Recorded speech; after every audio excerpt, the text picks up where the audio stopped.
bénis et je te rends grâce parce que tu es Dieu. Ô redoutable, il n'y a point un Dieu grand comme toi. J'abandonne ce moment entre tes mains. Utilise ma bouche et parle à travers moi, afin que ton peuple puisse être édifié. Au nom puissant de Jésus, j'ai ainsi prié. Amen. Amen. Nous parlons de la malédiction sur la ville. La malédiction sur la ville. Si tu ne crois pas à la malédiction, c'est toi qui es dans le problème. Si on te dit que la maladie existe, mettons les diarrhées, on appelle ici gastro, n'est-ce pas? Et toi, tu ne crois pas qu'un homme peut avoir tel problème. C'est toi qui es dans les problèmes. Parce qu'au jour où ça va te frapper, ça sera trop tard. Bien-aimé, la malédiction existe. Que tu le crois ou pas, que tu l'acceptes ou pas, ça existe. Beaucoup de gens, leur vie est détruite parce qu'ils négligent ou ils font semblant comme si les choses spirituelles ne sont pas réelles. Des choses spirituelles sont réelles. Que Dieu nous aide. Amen. Hein? Des choses spirituelles sont réelles. Nous parlons de la malédiction sur une ville. La malédiction peut être dans une ville, dans une famille, dans un individu. La malédiction. Aujourd'hui, quand je méditais la parole pendant toute la semaine, il y a des choses que je vais parler aujourd'hui, peut-être, ça pourrait peut-être te choquer. Ça pourrait peut-être te faire peur. Mais nous parlons Christ. Et la Christ donne la vie. Amen. Hein? Il y a des choses que tu vas être peut-être étonné. Peut-être c'est pour la première fois que tu vas attendre de tels mots. Je vais commencer par ce que nous appelons la transfert de la malédiction. La malédiction est transférable. On peut transférer une malédiction sur quelqu'un. Je répète, on peut transférer une malédiction sur quelqu'un, sur un individu, sur une famille, sur une ville. Il y a une possibilité de transférer cette malédiction à la personne. Je vais vous donner plus de détails et avec des versets bibliques. Amen. Hein? Pour que vous sachiez que le monde d'aujourd'hui, ce n'est pas tout le monde qui est gentil. Non, ce n'est pas tout le monde qui est gentil. Surveille ta famille. Garde sur ta vie. Car tu es responsable de te protéger. Amen. Hein? Il est possible de transférer une malédiction sur quelqu'un. Nous allons voir cela. Nous les chrétiens, nous avons le pouvoir et la capacité de détruire la malédiction et de l'anéantir. Mais ceux qui sont dans le monde occulte, ils n'ont pas une capacité facile de détruire une malédiction et de l'anéantir. Parce que la malédiction, c'est un esprit. C'est un être envoyé, mandaté, commandé pour un objectif précis. C'est un démon, un esprit. Alors, ceux qui sont dans les sciences occultes, on peut dire des charlatans ou des magiciens, des sorciers. Et le marabout, ce n'est pas tout marabout qui a la capacité de néantir une malédiction. Qu'est-ce que les marabouts font?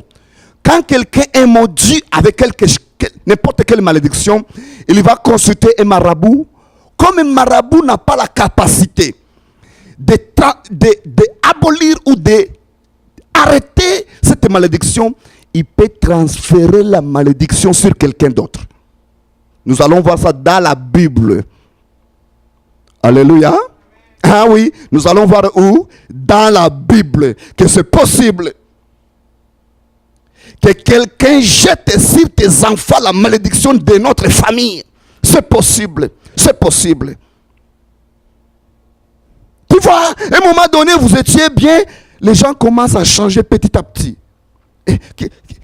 D'où il a ramassé ça? Je n'ai pas appris mes enfants ça, mais d'où ils ont ramassé ça? Tu ne sais pas que quelqu'un a consulté un marabout, il a dit je vais me débarrasser de tels problèmes. On a transféré cela dans la vie de quelqu'un. Je prie que toute personne qui veut transférer une maladie sur toi, que cette malédiction puisse retourner chez lui-même. Je prie que toute personne qui va oser à transférer quelque chose sur ta vie, que ce transfert soit bloqué au nom de Jésus. Bien aimé, la malédiction est active jusqu'à ce qu'on le désactive. La malédiction est active jusqu'à ce qu'on fait quoi? On la désactive. Aussi longtemps il n'y a personne qui va désactiver la malédiction va continuer. Ça peut frapper de père au fils, de fils, de fils, de fils, jusqu'aux générations et à génération. La malédiction n'est pas soumise au temps. La malédiction n'est pas soumise aux circonstances. La malédiction est soumise à l'autorité supérieure. Alléluia. Et nous les chrétiens, nous sommes les seuls à qui Jésus dit, je vous donne l'autorité sur les serpents, les scorpions et toutes les forces du malin.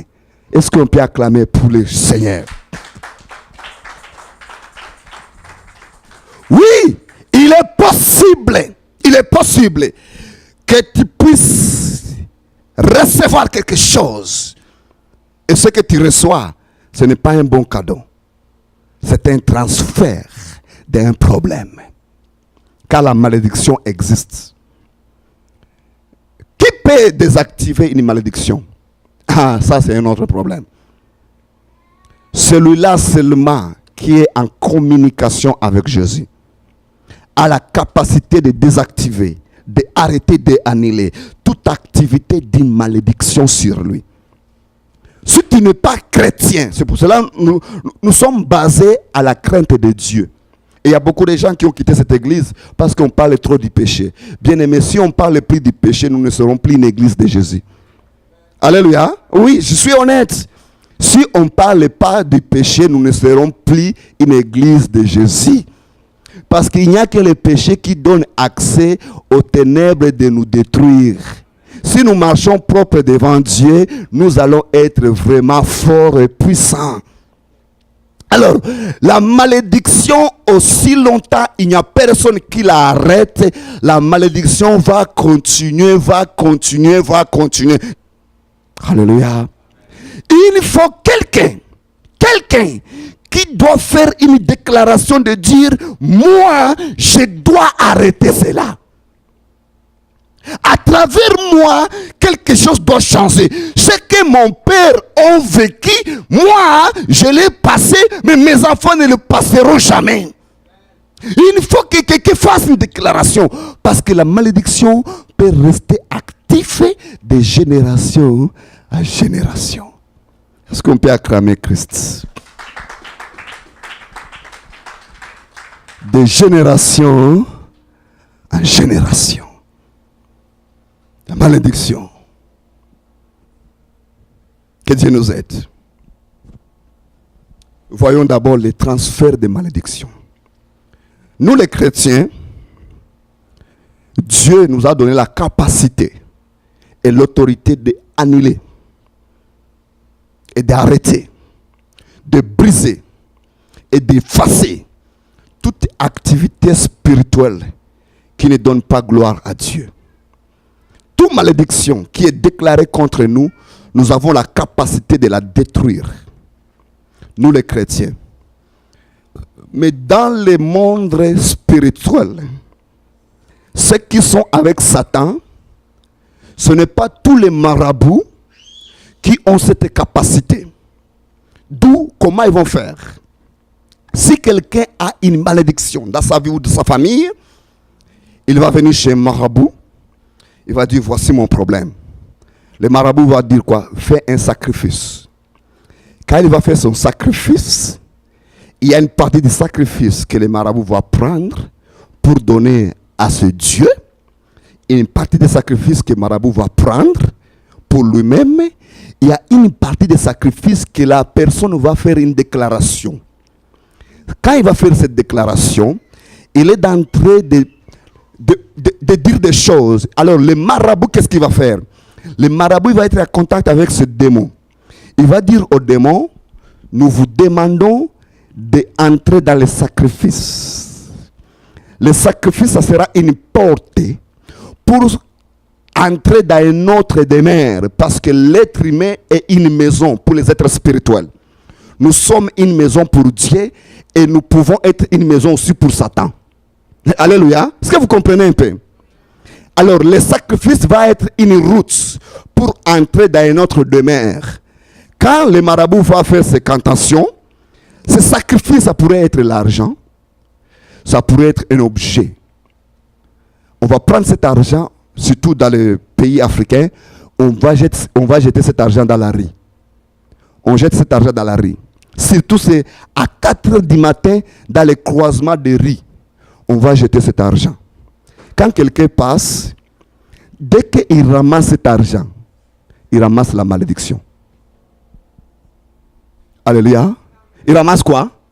La malédiction. Cet argent n'était pas quelqu'un a perdu cet argent. Non, non, non, non, non. C'était déposé là pour piéger. Dès que tu touches à ça, tu ramasses tout ce qui était dans sa vie. Ça prend ta vie. Toi, tu dis, Dieu m'a béni, j'ai ramassé l'argent. Non, tu n'as pas ramassé l'argent.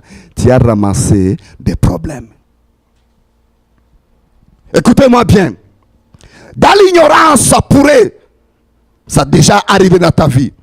Mais par le pouvoir du ciel, je déclare que tout acte que toi tu as fait dans l'ignorance est annulé maintenant. Au nom de Jésus, je réclame, je déclare et je m'assume que toute activité qui n'est pas de Dieu est annulée maintenant au nom de Jésus.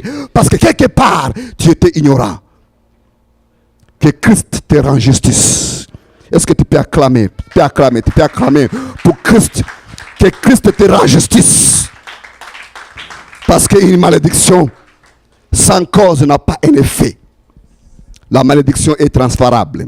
Quelqu'un peut vouloir transférer la malédiction dans sa famille. Il va chez Marabout. Il dit, écoute, moi mes enfants ils sont comme ça. Mais c'est tellement difficile d'enlever ces démons. Parce que les démons n'obéissent à personne, les démons. Sauf à nous chrétiens. Et si les démons nous obéissent, c'est parce que Jésus nous a donné cette grâce. Même avant Jésus, même dans l'Ancien Testament, les démons n'obéissaient même pas aux prophètes. Dis-moi un prophète qui a chassé les démons, on ne les voit pas. Sauf David. Pourquoi? Parce que David représentait Christ. Bien-aimé, écoutez bien. Il va aller là-bas, on va dire, écoute, ce que tu as est tellement fort, il faut le transférer. Il dit maintenant, je le transfère dans la vie des enfants de mon frère ou dans la vie des enfants de mon oncle, dans la vie des enfants de telle personne. Ils font des incantations. Quand ils vont faire des incantations, lui il vient avec des cadeaux. Il ne vous donne jamais des cadeaux dans sa vie. Un jour, tout à coup, boum, il vient avec des cadeaux. Oh, oncle vient avec des cadeaux. Il dit prenez des cadeaux, prenez des cadeaux. Vous croyez qu'il vous donne des cadeaux tandis qu'il vous transfère une malédiction.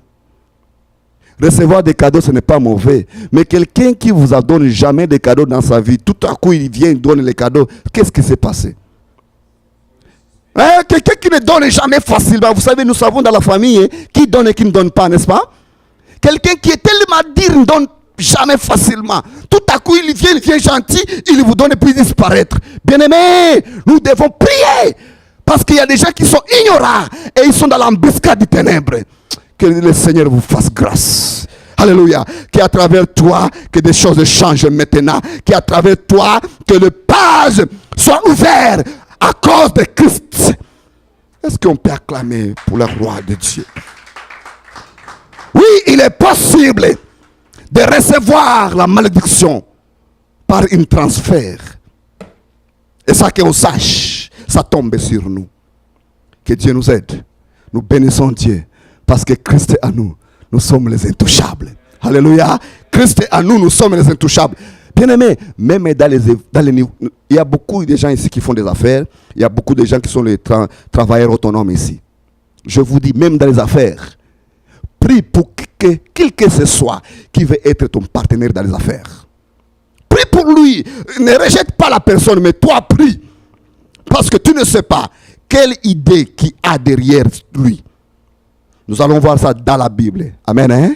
Dans la Bible. Oh, merci Seigneur. Frère Glody, balance-nous 2 Rois chapitre 5. 2 Rois chapitre 5. Vous allez voir 15. Pour sauver le temps. Pour sauver le temps, on va au verset 15. On va lire des versets 15 à 27. 15 à 27. 2 Rois chapitre 5. Versets 15 à 27. On va lire cela. On va voir que nous avons tous trouvé. La Bible nous dit, Naaman retourna vers l'homme de Dieu avec toute sa suite.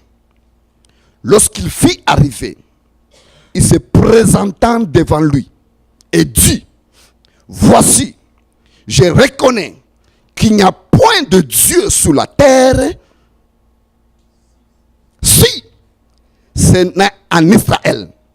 Et maintenant accepte, je te prie, un présent de ma part, donc de la part de ton serviteur. Bien-aimé, cet homme avait une malédiction de lèpre. La lèpre qui était sur lui, cet homme était un général dans son pays en Syrie. Un chef d'état-major. Mais il avait des lèpres. Quelle honte. Je crois bien qu'il a essayé de trouver des féticheurs qui vont l'aider. Ça n'a pas marché. Je crois bien qu'il a consulté tous les marabouts de son village, de son pays. Ça n'a pas marché. D'où, dans sa maison, il y avait une fille d'Israël. Cette fille a dit, écoute, va dans mon pays. Il y a un homme de Dieu. Car il n'y a que Dieu qui peut abolir cela. Cet homme vint, il voit l'homme de Dieu. Vous connaissez bien l'histoire.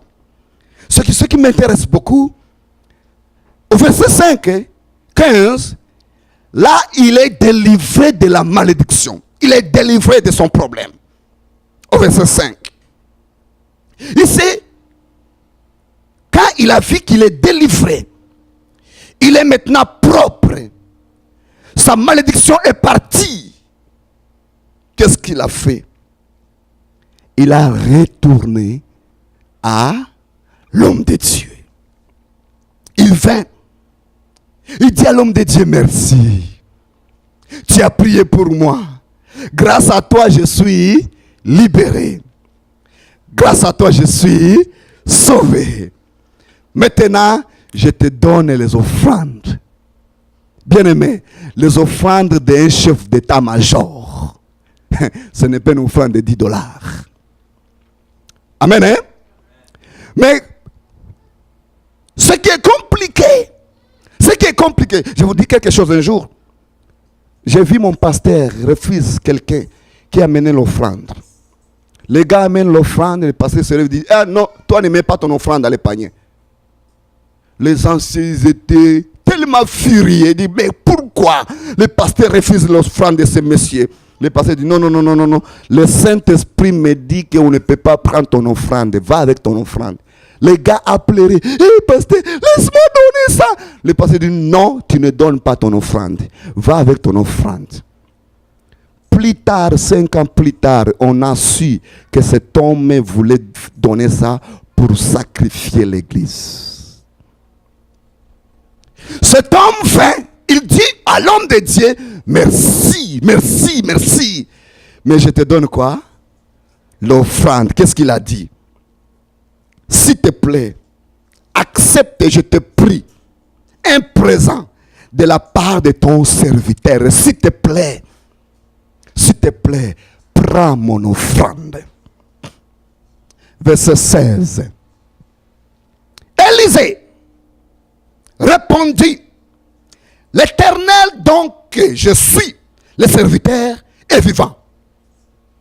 Je n'accepterai pas ton offrande. Bien-aimé, cet homme est un général. Il apporte une offrande. Mettons aujourd'hui, quelqu'un vient ici nous apporte une offrande de 300 000 $. Hein? Et puis tout à coup, 300 000 $. Vous savez, 300 000 $, on peut acheter notre maison. Hein? Tout à coup, Glody dit, non, non, non, non, non. Le Seigneur me dit, refusez cet argent. Qu'est-ce qu'on va faire? Hein? Qu'est-ce qu'on va faire? Ah, on va frapper le petit, n'est-ce pas? Mais non, on ne peut pas le frapper. Il est inspiré. Amen. Bien-aimé, Élisée a refusé l'offrande. Écoutez bien. Écoutez bien. Élisée n'était pas toute seule. Hein? Élisée n'était pas toute seule. Seigneur, aide-nous. Élisée n'était pas toute seule. Il avait toute une délégation de gens avec lui. Élisée a fait quoi?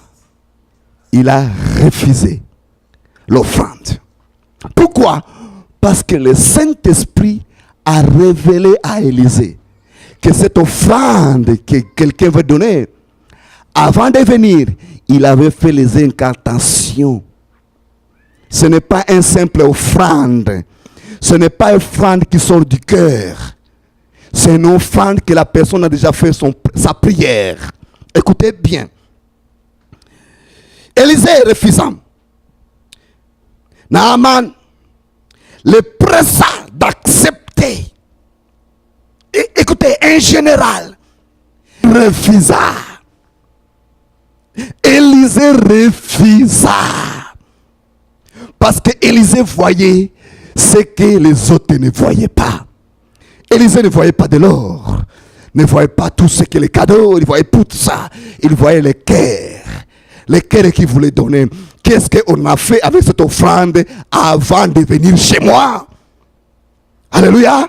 Élisée voyait tout cela parce que cet homme était parmi les grands qui entrent dans les maisons des grands dieux de ce monde. On va lire la Bible. Quand il a vu que Élisée a refusé, c'est là où maintenant qu'il a dit la vérité. Alléluia. Quand il a constaté que Élisée a les 4 yeux, quand il a constaté qu'on m'a vu, c'est là où il a donné des détails de ce qu'il est.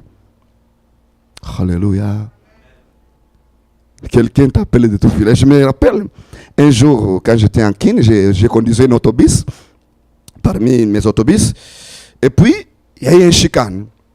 C'était quoi un chicane? On quittait de Bandundu, on allait en Kinshasa. Et puis, il y a une famille qui venait de Bandundu, qui allait en Kinshasa, mais un oncle amène une chèvre. Il amène cette chèvre à un des membres de famille. Nous, on le dépose avec son chèvre, mais la personne qui devrait recevoir les chèvres, parce que quand on donne au bis, on dit envoyez ça à tel endroit, on donne au chauffeur, on paye. La personne qui devrait recevoir la chèvre a refusé, dit non, non, non, non, les chèvres qui viennent à tel oncle, je ne peux pas tous ces, qui ne entrent même pas dans mon parcelle. Discussion grave, mon receveur, il dit qu'est-ce qu'on va faire avec la chèvre? Il dit ça ne me regarde pas. Moi j'ai compris que cette personne s'y a refusé la chèvre parce qu'il comprend.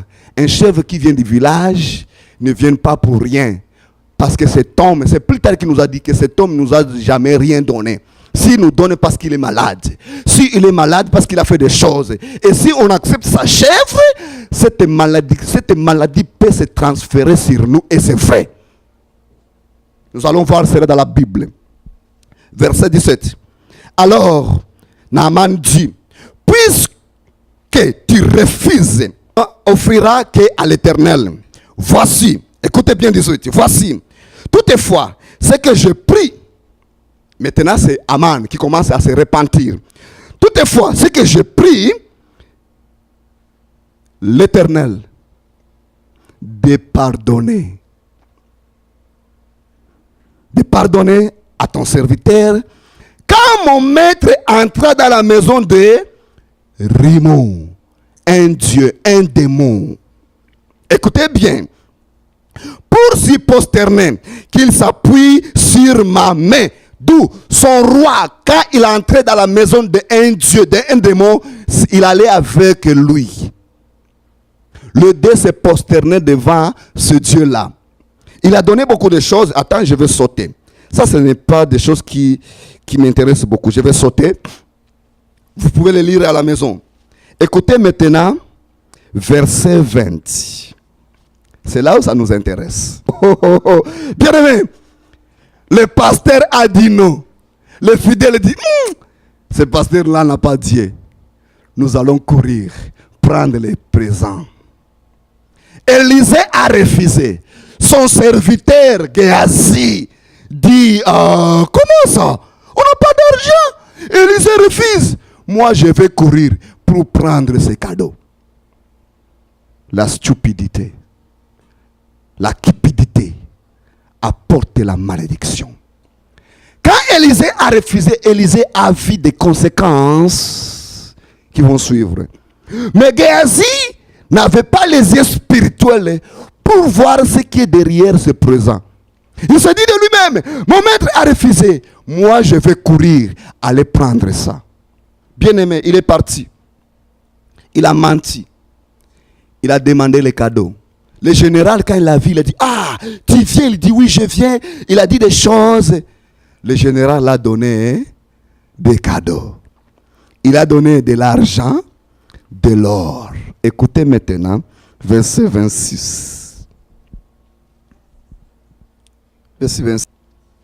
Il a reçu des cadeaux. Il a amené où? Dans sa maison.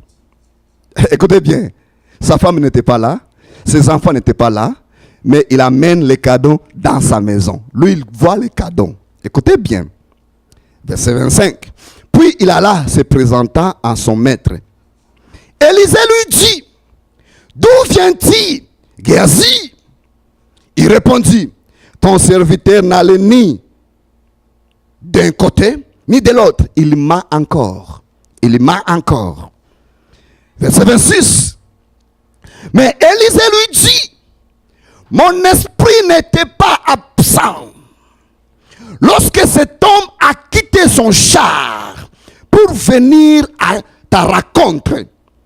Et ce temps de prendre de l'argent et des présents, des vêtements, puis de l'olivier, des vignes, des brebis, des bœufs et des serviteurs et des servantes. Écoutez bien verset 27. La lèpre de Naaman s'attachera à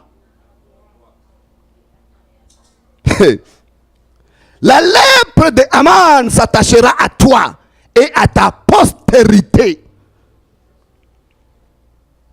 Seigneur, aide-nous.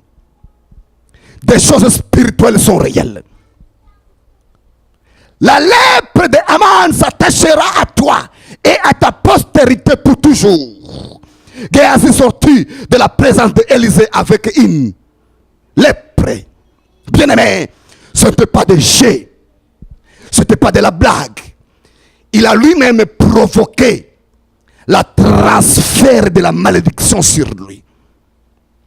La lèpre de cet homme s'attachera à toi et à ta descendance, postérité, tes enfants et des enfants de tes enfants. Pourquoi sa maison? Parce qu'il a pris les cadeaux, il les a mis où? Dans sa maison. Est-ce qu'on peut dire, Seigneur, aide-nous? Dis-le fort, Seigneur, aide-nous. Bien-aimé, il y a les gens qui reçoivent des choses sans qu'ils sachent. C'est un transfert. Nous allons prier, nous allons dire, Seigneur, tout le transfert qui a été fait sur notre ignorance doit être suspendu, arrêté, supprimé, car nous sommes une génération mise à part, un peuple mis à part. Christ est mort pour que les sorciers ne puissent pas niaiser avec nous. Il est possible que tu reçois quelque chose, tandis que ce n'est pas un cadeau, c'est un cadeau empoisonné, une bombe. Que Dieu nous aide. Alléluia. Toi et ta postérité, pour toujours. Tu me diras que Élisée l'a maudit. Non, ce n'est pas Élisée qui l'a maudit. Élisée l'a informé. Ah bien, hein? Élisée l'a informé des choses qui vont se faire. Parce que l'argent de cet homme, ce n'était pas un argent propre. Cet homme était occultisme. Nous allons nous lever. On acclame les Tout-Puissants. On acclame les Tout-Puissants. On acclame les Tout-Puissants. Nous allons nous lever. Nous allons nous lever. Nous allons prier. Nous allons dire, Seigneur, j'arrête toute malédiction. J'arrête tout transfert. Pas importe sa source. Pas importe sa provenance. Je l'arrête. I'm so thankful that I can give all that I have